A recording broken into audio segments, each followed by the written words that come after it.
So ఇప్పుడు చూసినట్టయితే ఎక్కడ చూసినా మనది ఒకటే మానియా, ప్రభాస్ మానియా నడుస్తుంది.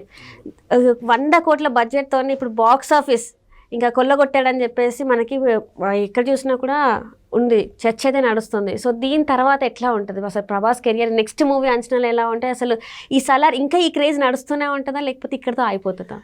సలార్ ప్రస్తుతానికి he has joined in the 1000 crore club అని అనొచ్చు.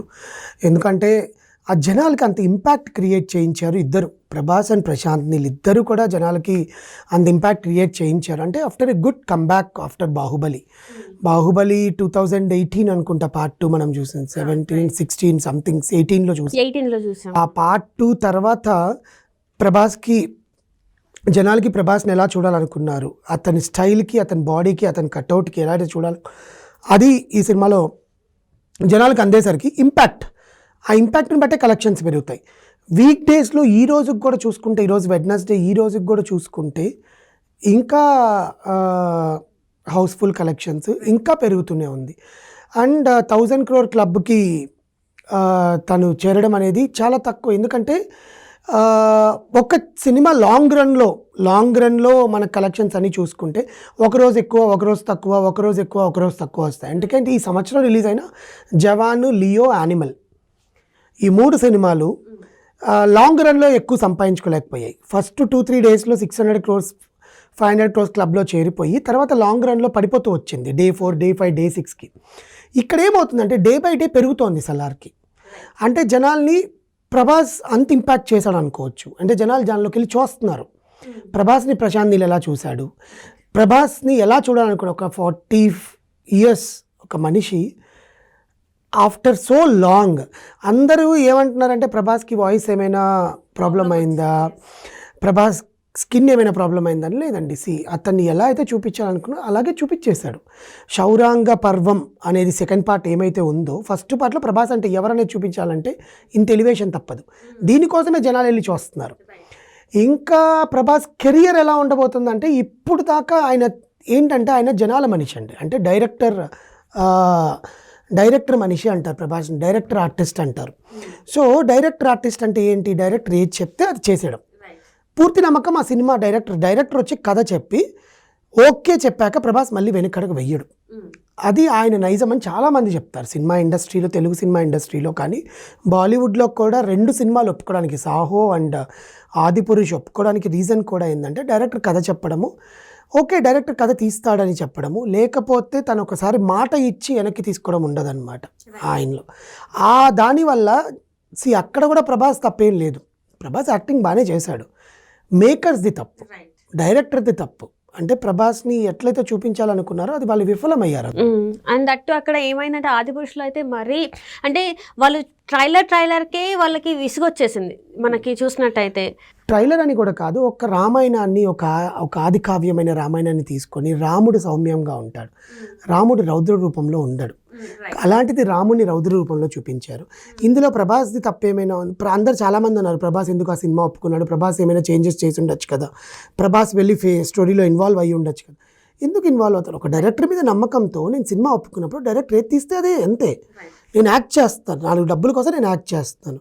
సో నాకు కూడా రామాయణం తెలుసు, రాముడు ఇలా కూడా ఉంటాడేమో అని అనుకోండొచ్చు ఆయన.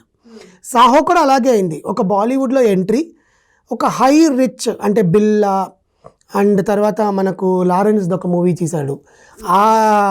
దాంట్లో ఎట్లయితే లారెన్స్ ది మన రెబల్ ఇంటర్వెల్ దీనికి మాత్రం వచ్చిన ఇది ఇంతవరకు ఏ మూవీకి రాలేదు అని చెప్పేసి అంటారు. సలార్ని తనే క్రాస్ చేసుకున్నాడు. యాక్చువల్గా ఏంటంటే ప్రభాస్ ఆ సున్నితమైన మనస్సు, దానివల్ల ఏంటంటే కొన్ని ఒడిదుడుకులు ఎదుర్కొన్నాడు ఈ previous films. I'm not telling that it's flop అని నేను చెప్పలేను. ఎందుకంటే జనాలకి ఆ సినిమాలు కూడా నచ్చే వాళ్ళు ఉన్నారు.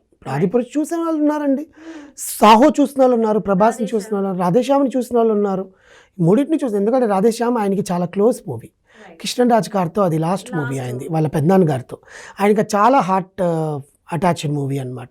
సో అలాంటి జనాలు చూసే వాళ్ళు ఉన్నారు. కానీ ఏంటంటే ఇందులో మరో ఛత్రపతి లాగా సినిమా చూసాం. ఛత్రపతిలో ప్రభాస్ని ఎట్లయితే రాజమౌళి గారు ఎలివేట్ చేసి చూపించి వదిలేశారో జనాల మీదకి, సేమ్ దీంట్లో ఇంకొక టైప్ ఆఫ్ ఎలివేషన్. ఒక హీరో నడిచి వస్తుంటే ఒక పులి సింహం నడిచి వస్తున్నట్టే చూపించారనమాట. అది జనాల మీద ఇంపాక్ట్ ఎక్కువ అయ్యేసరికి జనాలు వెళ్ళి థియేటర్లోకి వెళ్ళడం చూడడం, పైరసీలో అలవాటు చేసుకున్న వాళ్ళు, ఓటీటీలో సినిమాలు చూడడం అలవాటు చేసుకున్న వాళ్ళు కూడా థియేటర్కి వెళ్ళి సినిమాలు చూస్తున్నారు. ఇప్పుడు యానిమల్ సినిమా ఈ December 31st ఓటీటీలో రిలీజ్ చేస్తామని చెప్పారు నెట్ఫ్లిక్స్లో. సో చాలామంది థియేటర్కి వెళ్ళి చూడట్లా. హాయ్ నాన్న అలాగే రిలీజ్ చేస్తామంటున్నారు, ఎక్స్ట్రాడినరీ మ్యాన్ అలాగే రిలీజ్ చేస్తామంటున్నారు, డుంకీ అలాగే రిలీజ్ చేస్తామంటున్నారు. సలార్ రిలీజ్ చేస్తామన్నా కూడా మేము థియేటర్కి వెళ్ళి చూస్తాం. Because they want to feel the theatre experience. చాలా సంవత్సరాల తర్వాత ఒక థియేటర్లు హౌస్ఫుల్ అవ్వడము, థియేటర్లో వాళ్ళకి ఒక పండగ, ప్రేక్షకులకు ఒక పండగ. సినిమా మధ్యలో ఫ్రెండ్స్తో అందరితో కూర్చొని పేపర్లు ఇసిరేసుకుంటూ, అరుచుకుంటూ, ఇజిలేసుకుంటూ, ప్రేక్షకులకి యూనో ఆ నాస్టాలజియా ఫీలింగ్ అంటారు కదా, అది సలార్ వల్ల వచ్చింది. కాబట్టి 1,000 crores ఫస్ట్ డే ఏ క్రేజ్తో అయితే థియేటర్కి వెళ్తున్నారో ఆడియన్స్, ప్రభాస్ ఫ్యాన్స్ అని చెప్పుకోవచ్చు మనం. సో ఇప్పుడు నేను 5th 6th అంటే 1 week తర్వాత కూడా అదే క్రేజ్, అరుస్తూనే ఉన్నారు స్టిల్. ఇంకా జనాలకి కొంతమంది ఏంటంటే మాకు మీరు అరుస్తుంటే నాకు అర్థం కావట్లేదు వాళ్ళు చెప్పేది, ఆ కామ్గా ఉండండి అని. ఈ రోజుకి కూడా అదే ఎనర్జీతో ఉన్నారు ఫ్యాన్స్, అయితే పండగ చేసుకుంటున్నారు ఈ సినిమాతోనే. ఆబ్వియస్గా అండి. That is what we missed it ఈ రీసెంట్ టైమ్స్. అవి మనం మిస్ అయ్యాం. ఓటీటీలో ఇంట్లో కూర్చొని ఫ్యామిలీతో చూడడమో, లేకపోతే మొబైల్లో డౌన్లోడ్ చేసుకొని ఏదైనా ట్రావెలింగ్లో మూవీస్ చూడడమో అలవాటు అయిపోయింది మనకు. థియేటర్కి వెళ్ళి ఫస్ట్ 3 రోజులు, ఎందుకంటే ఇప్పుడు మనకు ఫ్రైడే మూవీస్ అంటారు, అంటే ఫ్రైడే రిలీజ్ అవుతుంది, సాటర్డే సండే వీకెండ్ కాబట్టి సినిమా బాగుంటే థియేటర్కి వెళ్ళి చూస్తారు. చూడాలనుకున్నాను ఏముంది లేరా, ఒక 1 month తర్వాత 40 days తర్వాత ఓటీటీలోకి వస్తే అప్పుడు చూసేద్దాంలే, మనం ఎట్లాగో సబ్స్క్రిప్షన్ తీసుకున్నాం కదా, ఎందుకు పెట్టిపోవాలి 200 రూపాయల కంటే. ఈ పర్టికులర్ సినిమాకి ఫస్ట్ డే జనాల్లోకి ఒక్కసారి పాజిటివ్ టాక్ వచ్చాక అందరూ ఫ్రెండ్స్ కూడా మీరు వెళ్ళి ఓటీటీలో చూడద్దు, ఓటీటీ కోసం వెయిట్ చేయొద్దు, థియేటర్ ఎక్స్పీరియన్స్ చూడండి, ఆ డాల్బీ అట్మాస్ సౌండ్స్లో ప్రభాస్ని చూడండి, శ్రేయారెడ్డిని చూడండి, శృతి హాసన్ని చూడండి, ఆ ఫైట్స్ని చూడండి, ఆ కాటేరామ ఫైట్ని చూడండి. ఇవన్నీ చెప్పేసరికి జనాలకు ఒక ఎంతూజియాజం, పిల్లలకి అందులో పండగ, న్యూ ఇయర్కి క్రిస్మస్కి వచ్చింది, ఇది ఇయర్ ఎండింగ్లో హిట్ అది. సో పిల్లలకి సినిమా థియేటర్ తీసుకుని వెళ్ళి చూపించడం ఒకటి. అండ్ చాలా రోజుల తర్వాత నేను కూడా చాలా ఫీల్ అయింది ఏంటంటే, పేపర్స్ చింపి ఇసిరేయడము చాలా సంవత్సరాల తర్వాత చూసాను నేను. ఫస్ట్ రోజు, సెకండ్ రోజు, థర్డ్ డే చేస్తారు, ఫ్యాన్స్ చేస్తారు, కంటిన్యూస్గా 6th డే కూడా, ఇప్పుడు రేపటికి 7th డే, 6th డే కూడా ఇంకా పేపర్స్ విజిలేస్తున్నారు, ఇంకా విజిల్స్ వేస్తున్నారు. టికెట్స్ దొరకట్లేదు, బుక్ మై షో ఫుల్ అయింది. And first time book my show servers crack అయినాయి ప్రభాస్ సలార్ మూవీ టికెట్స్ కోసం. క్రాక్ అయ్యి ఒక 4 hours book my show page open కాలేదు. దిస్ మచ్ క్రేజ్ ఒక పర్సన్, ఒక జనాల మీద, దీన్ని కదా ఇన్ఫ్లుయెన్స్ అంటారు, ఇది కదా ఇంపాక్ట్. అది పాజిటివ్ ఇంపాక్ట్, నెగిటివ్ కాదు. చాలామంది అలాంటి సినిమాలు చూడొద్దురా, బ్లడ్ ఉండే సినిమాలు చూడొద్దురా, వైలెన్స్ ఉండే సినిమాలు చూడొద్దు, మీరు ఇంపాక్ట్ అవుతారు, మీరు కూడా అట్లే నరికేస్తారు. లేదు, ఈ సినిమాలో తల్లి కొడుకుని ఎట్లా ఆపింది, తల్లి మాట జవదాతని కొడుకు, తండ్రి మాట జవదాతని కూతురు శ్రేయారెడ్డి, కరెక్టే కదా. అమ్మ మాట కోసం US నుంచి తిరిగి వచ్చిన కూతురు,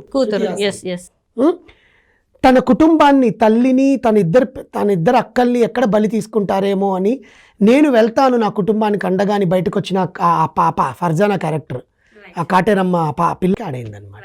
అంటే ఇంకా దీని పర్వం ఇలానే కొనసాగుతుంది అంటారు మీరు? లాంగ్ రన్లో ఖచ్చితంగా కొనసాగుతుంది. అంటే ఒకప్పుడు 100 crores అంటేనే 100 crores జాయిన్ అయింది, 100 crores క్లబ్లో జాయిన్ అయింది అని చెప్పి మాట్లాడుకునే వాళ్ళు. ఇప్పుడు 1000 crores అనేది ఇప్పుడు ఈ దీంతోనే సినిమా తీసిన వాళ్ళకి, కొనుక్కున్న వాళ్ళకి, డిస్ట్రిబ్యూటర్లకి, థియేటర్ ఓనర్లకి ఇలాంటి సినిమాలు రావాలి, ఇలాంటి క్లబ్లోకి వస్తేనే వాళ్ళు 4 డబ్బులు సంపాదించుకుంటారు. నష్టాల్లో పోవడం అంటే ఏం లేదు.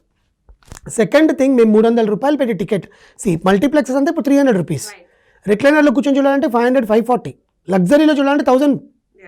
దేర్ ఆర్ సమ్ థియేటర్స్ లగ్జరీలో కూర్చొని నేను సినిమా చూడాలంటే 1600. ఇక్కడ మీరు దుబాయ్ ఓవర్సీస్కి వెళ్ళారు అంటే మన ఇండియన్ కరెన్సీలో 1000 ఉంటే కానీ టికెట్ ఇవ్వరు వాళ్ళు, 1500 మినిమం టికెట్ అది.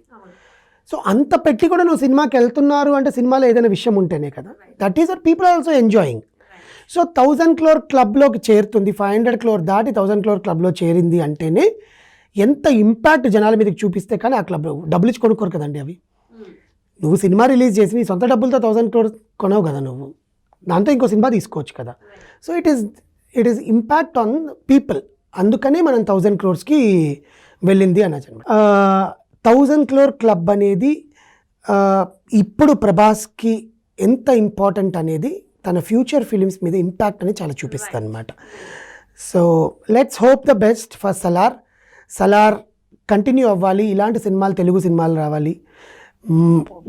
I mean much more content మేము కూడా మాట్లాడాలి క్రిటిక్స్గా అనలిస్ట్గా. Right, thank you so much Rahul Iyer గారు. నమస్తే. నమస్కారం.